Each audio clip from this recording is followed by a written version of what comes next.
So most travel vlogs that we have watched are either talking about luxury travel, where you're watching these really aspirational places that you really wish you could go, but it's a bit out of your budget. It's a bit like watching travel porn. Or they're the other end of the scale, where they're sort of budget travelers, where they're saying, can we do this trip for $100 per day? Well, the reality is that you, like ours, probably sit somewhere in the middle with sort of those 3-star travelers. So what we do is I'll go on to Budget Your Trip website, look at what the average spend is based on a mid-range traveller, and then work it out. So for Italy, it said it was €200 per person per day, but that's ever so slightly outside of our budget, so we kind of brought that down to €175 per person per day, all in. So that includes all transport, accommodation, food, spending money, the whole works. Yeah, the only thing it doesn't include is the flight, because obviously we're all, if you're watching this, you're coming from a different destination to us. So we've not taken the flights, but we've put absolutely everything else in. And so our challenge is 3 cities, 10 days, €350 for both of us per day. Can we stick with that? So during this video, we're obviously going to show you around all the beautiful places that we are going. By the way, we've flown to the hill part of Italy, the very south of Italy, Puglia. That's the region that we're in for this trip. And we are doing 3 different locations over a 10-day period, and we're going to see if we can hit €350 per day. So come along with us, see the beautiful sights with us, and we'll keep a tally of exactly what we're spending. Now, of course, we budgeted this fairly carefully, but there were always hidden costs. And the first one to hit us was when we went to pick up the car. And although we thought we'd taken out sort of fully comprehensive insurance, Which we did. Yeah, we did. But they kept going on about, but if your car's vandalised, and vandalising a car is big in this area, you're not covered. So for peace of mind, basically, we paid for their insurance, which means we don't care if the car gets damaged or dented, because we're covered. We didn't have to pay a big deposit, and we don't have to pay any excess either. So that's €242, which will spread across the 10 days, immediately spent. And of course, no doubt there will be other hidden costs as well. Okay, we've arrived early into Palignano and Mare, so we've just parked in the general car park. Cost us €3 for about an hour and a bit, and we're just having a quick wander in before we need to see the hotel to take us to parking. Wow, just got 2 Coke Zeros and a bottle of water, €3.50. Tried to order in very pidgin Italian. It was quite good. Say what you said. 2 Coca Zero, una agua naturale. Yay! Time to check into our hotel, and we paid €20 a day for parking through the hotel, and they picked us up in a buggy, since it was quite some way from the hotel, which is in the old town where you can't drive. Oh, hi! Welcome to Palazzo Maringhelli. We've got a junior suite, and it's in a very oldie-worldy, cavey looking place. It's groovy. It's right in the middle of the old town. But otherwise, yeah, very nice. Lovely and cool. It's got lovely air conditioning. It is like, out there. It's so hot, and it's lovely and cool in here. And it's got a dehumidifier as well as the air conditioner. Oh. She got her boobies out. Maybe a bit of big boobies. And a nice little bathroom too. Have a look in here. Nice shower. Nice shower. New bidet. Yeah. And most important thing anybody wants in a hotel room is a safe where you can leave your laptop.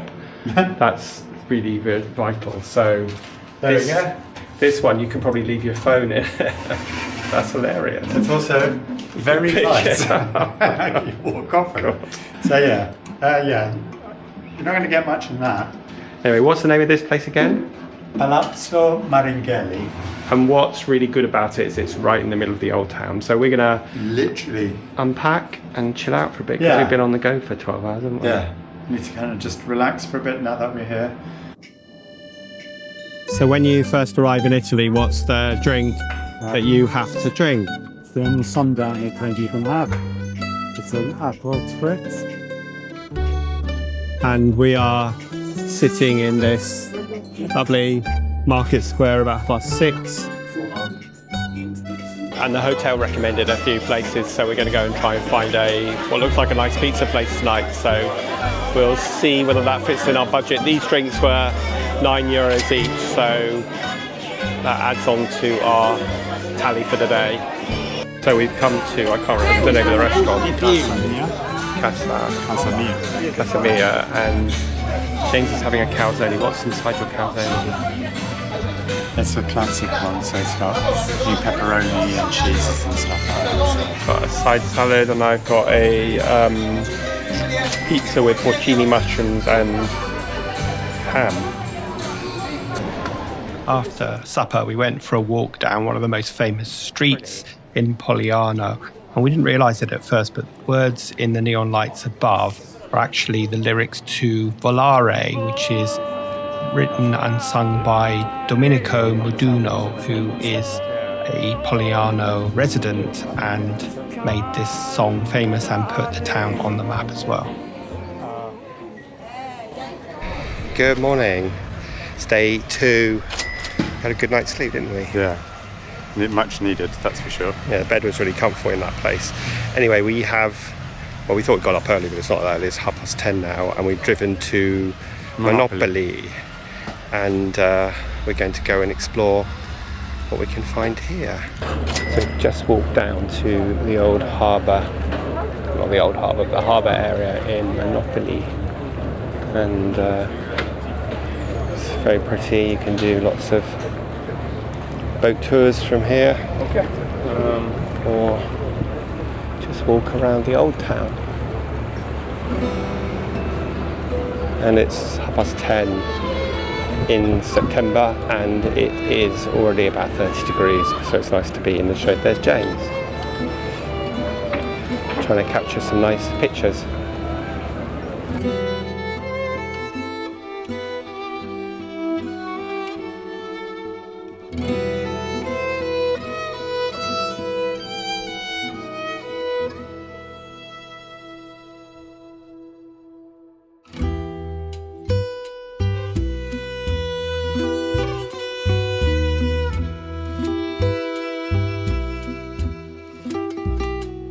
It's actually really nice at the moment because it's really quiet here. There's not many people around at all, so we feel a bit like we've got the place to ourselves. It's just me and James in the background.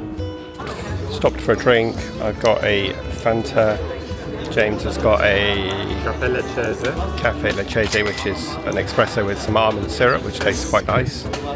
One of the churches is built around a picture of Madonna that they found floats into the harbour, and they don't know where it came from, so they built a church around it. Wow.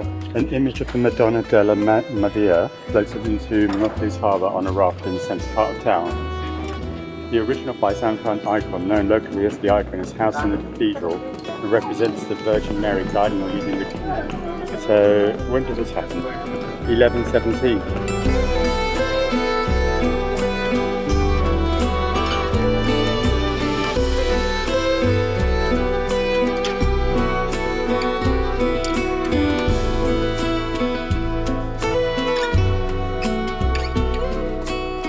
So what do we think of Monopoli, James? Lovely. Definitely worth an explore. If you want to base yourself here, at least then you're away from the tourist madness of Polignano. But yeah, basically it's big enough to just get lost and find loads of different sites. And actually we weren't planning on coming here today, but because we changed our flights and got here early, we thought we'd come and spend the morning here. And actually on a really baking hot day like today, it's a good place to come because you're in the shade of all the little alleyways. So I think we're going to go and try and find somewhere to have a drink now, aren't we? And then, or dinner or lunch even, before we head back. We're having an expensive lunch. Just these lovely sandwiches, which are €10 each. €10 each, plus Coke Zero, so €25 just for lunch. How does your sandwich taste? All right. Should do for €10. Should do. Back in Polignano and time to explore the town in more detail. Did you know that this is where the Red Bull cliff diving takes place every year, which is an extreme sport where men and women dive from 27 metres and 21 metre high across the rocks into the ocean.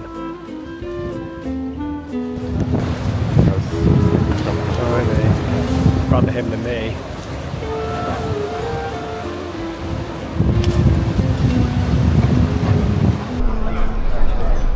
the famous beach in Polignano, the one where everybody goes to and wants to get their Instagram shots. It's not even a sandy beach. It's hard to see what the attraction of this is really.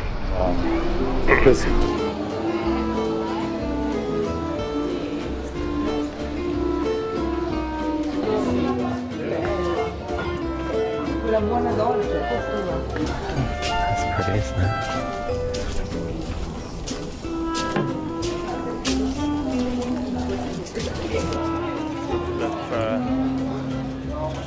Dusk starts to fall, so it's time to look for somewhere for supper.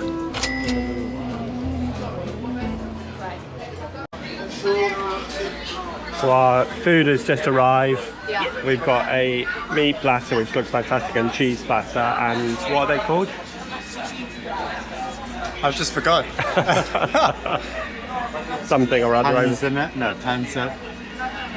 Lanzarote. Yeah, that's it, Panzerotti. Is it? Yeah. Anyway, looks really nice, so I'm sure it's going to taste good. This was 28 euros, and I don't know what that was. And we've got a glass of wine as well.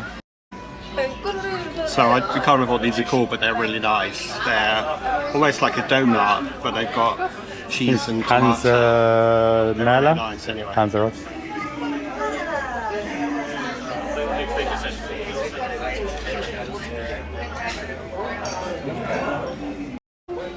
Oh, that was delicious. Highly recommend. It's called Appian Way. And we've noticed that they don't really ask for tips here, but there's a tip jar inside, so we left a €5, about 10% tip, which I think is probably standard here, but unlike a lot of places, they don't directly ask you for it. So if you had a good meal like we have tonight, then definitely consider leaving a tip to say thank you. Good morning, everyone. We've driven about half an hour, I guess, haven't we? Yeah. Where are we now? In Alberobello. We're going to see the round, what are they called? The Truly. We parked the car. We'll talk about parking in a summary video, but we parked the car really easily this morning. It's quite early still, it's only 9:45, and we're heading off. Let me just turn you around. We're heading off in that direction to all the little round houses up there, so we'll see when we get there. So we've walked a few, I don't know, 100 metres or so from where we parked the car. There definitely seems to be lots of parking here, but obviously we're in the end of the season now and we're here early. Like I say, it's now 10 to 10, but there was tons of parking, so, and it only cost us, what was it? €6. €6.80 something. €6.80 for 3 hours parking, so not too bad. But already we've seen quite a few coach parties being dropped off, walking around, so anyway.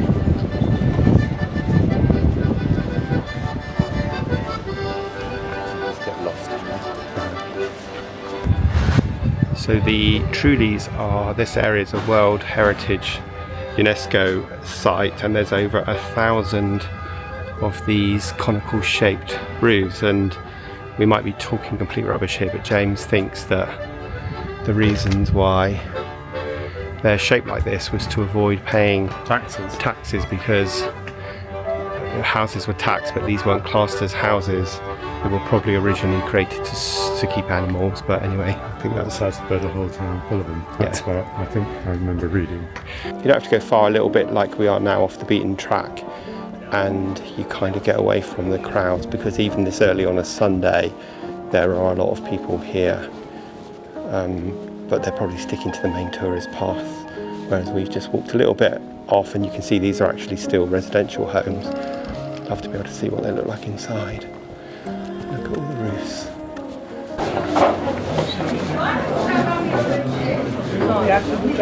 Tried a coffee shop, don't they?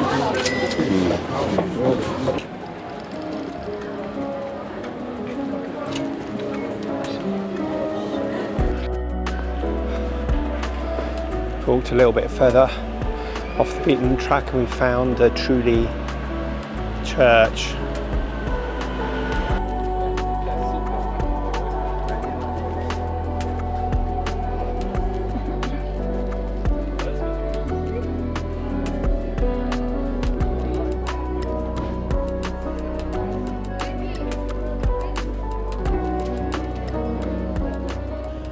Blimey.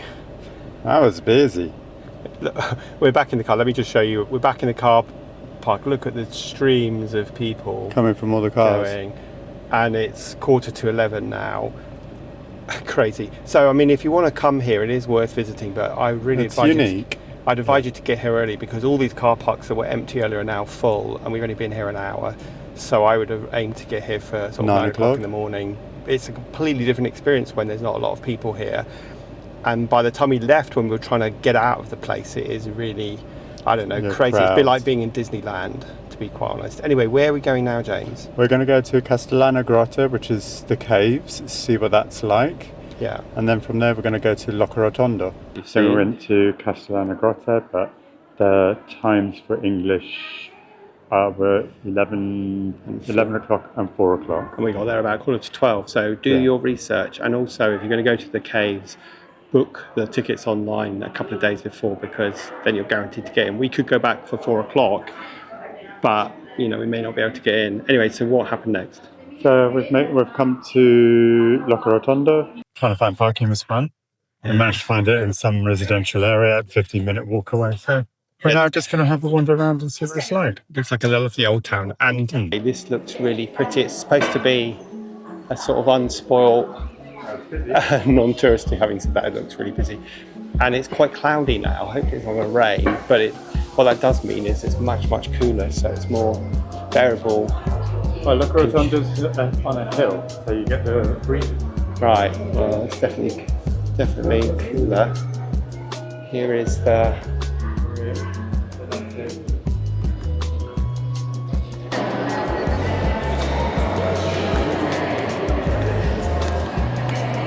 Just had lunch there, and then these are the views across the valley. You can see lots more truly houses over there, probably without all the tourists.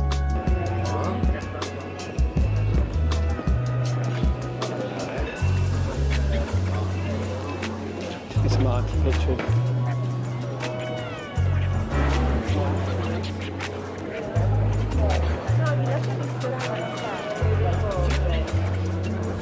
James was just saying that we were hungry, so we wanted to find somewhere for lunch. So we went to where we went on the edge of town, and then we've come in here and we found where all the restaurants are. But anyway, our lunch was fine. Probably nicer places.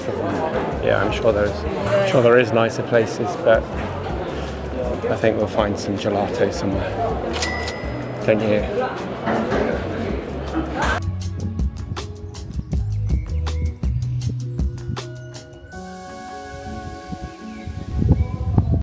Well, we're creatures of habit, so we've ended up coming back to the same place we had last night for the cheese and ham platter and the panzanella, which are amazing, and Panzerotti. and that's what they are. And we've already had a couple of aperols, so now we're having some wine. And what's everyone out doing tonight? La passeggiata. It's like promenading around, which means everything is so busy. They're all dressed up. It's to be seen and to see and be seen. La passeggiata. Yeah, that was very good. Just enough.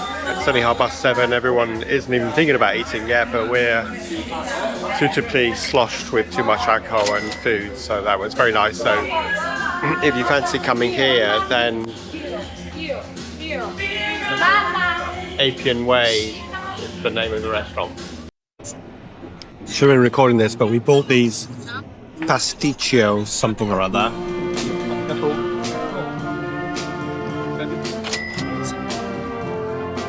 They're very interesting. They're like a pie, sweet pastry with a filling. I got a tiramisu one, James got a cherry one. I'm being serenaded by the bands.